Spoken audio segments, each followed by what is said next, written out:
Hi, it's Steve. Today we'd like to show you how to change the main control board on your front load washer. It's a really easy repair. Let me show you how we do it. Now before we begin this repair, the first thing we'll need to do is to disconnect power to the washer. So either pull it far enough forward that you can unplug it, or locate the electrical panel, turn off the appropriate breaker, or remove the appropriate fuse. Once we've done that, we'll then pull the washer far enough forward that we can access the screws that secure the main top to the cabinet. Typically these screws are a number 2 Phillips. Just remove them both. Then we'll just lift up slightly on that top, pull it back a little bit, and then we can lift it off of the cabinet and set it aside. Now with the top removed, we're next going to remove the detergent drawer, slide it all the way out, then reach in here on the left-hand side, you press that tab, pull the drawer out, and set it aside. Now we will need to remove that complete console so that we can change out that board. Now there are usually 2 to 3 screws in this area that will need to be removed. Again, these are number 2 Phillips or number 2 square. Take note, one of them is a little bit longer than the others. And there are also a couple of screws on the back side of that console that secure it to the top of the cabinet. Just remove these 2 screws, and then we're going to lift up on the top of that console enough that we can clear these plastic tabs out over top of the metal bracket.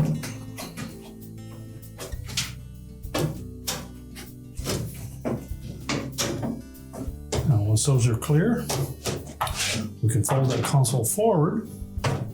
Now the easiest way to complete this repair is to disconnect all of those wire harnesses. Then we'll set that control panel on a suitable work surface and we can change up that board. So just be sure that we depress all the locking tabs as we remove those harness connectors. Now this style, you need to lift away with the locking tabs and just wiggle those connectors out. Now there are a couple of harness restraints that are attached to the cover of that board. If they don't pull out easily, we won't worry about it right now. We're going to take the mounting screws out that secure this control board to the console. Again, a number 2 Phillips or square head. Now once you have the ones removed on the perimeter, there are 2 more down through the center.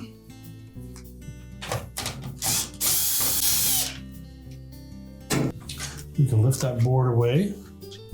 We're going to carefully set that control panel aside. Now with the control panel pulled aside, we're next going to remove all of these little light indicators as well as the lens and position those on our replacement control board. Simply pull them straight out of the old control board housing and slide them into the new one.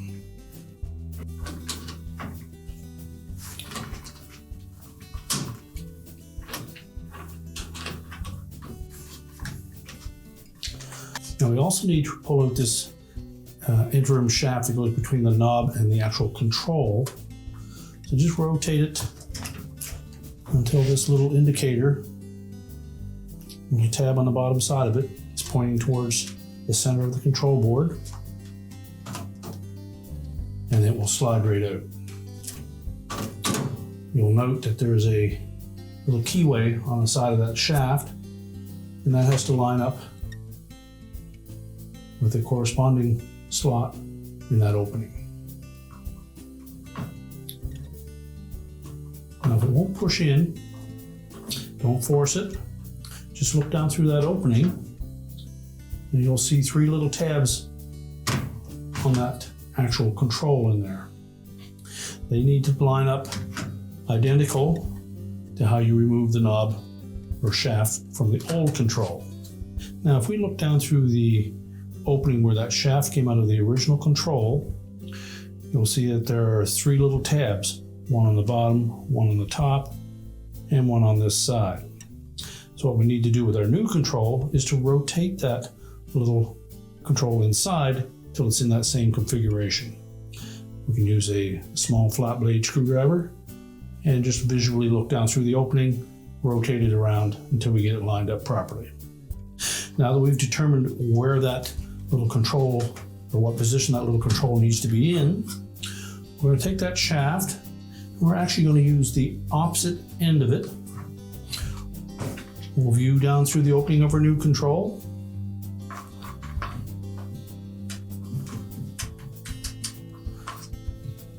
And just rotate it around until we get it in the proper position. And then we should be able to slide the right end of that shaft straight down in. And there we have it. So next we're just going to put that lens in place. Take a small flat blade screwdriver and just gently pry the old one off of the old control.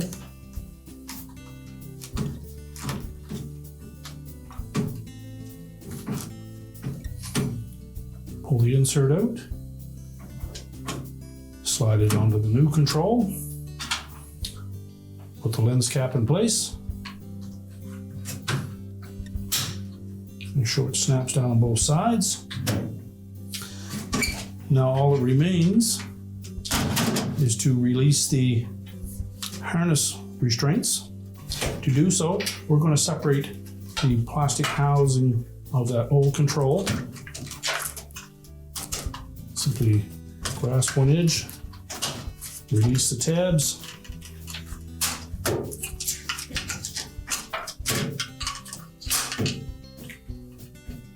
we'll just set that aside. That will expose the arrowhead fasteners. All we need to do is squeeze those together, push them down through the opening.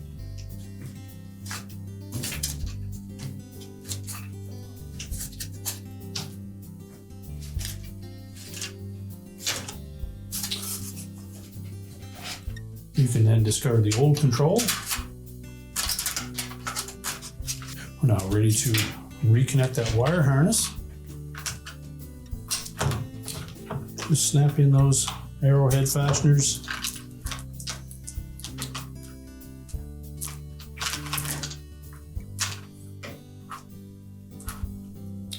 And then route the harness into the proper spots.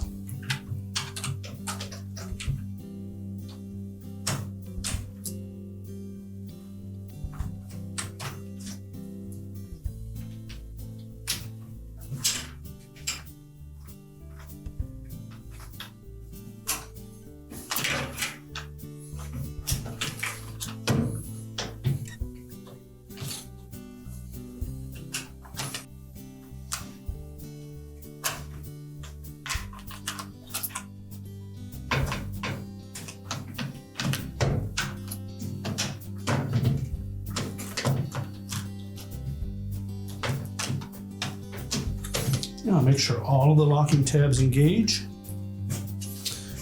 And now we're ready to fit that new control into the control housing.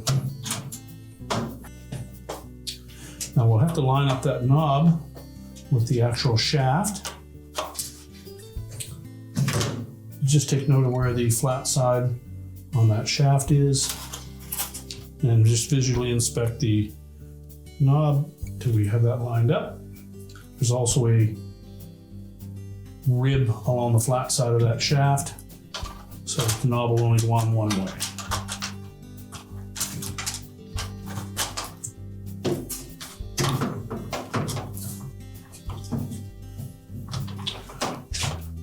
Make sure the control is sitting flush, and then we'll reinstall those screws.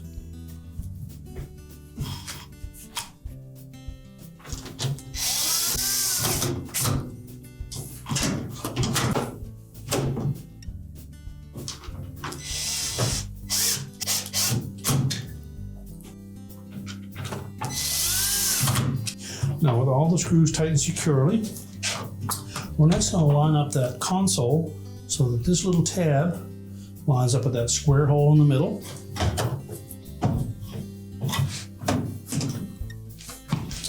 Make sure it's even side to side. You can actually tuck the top end in first.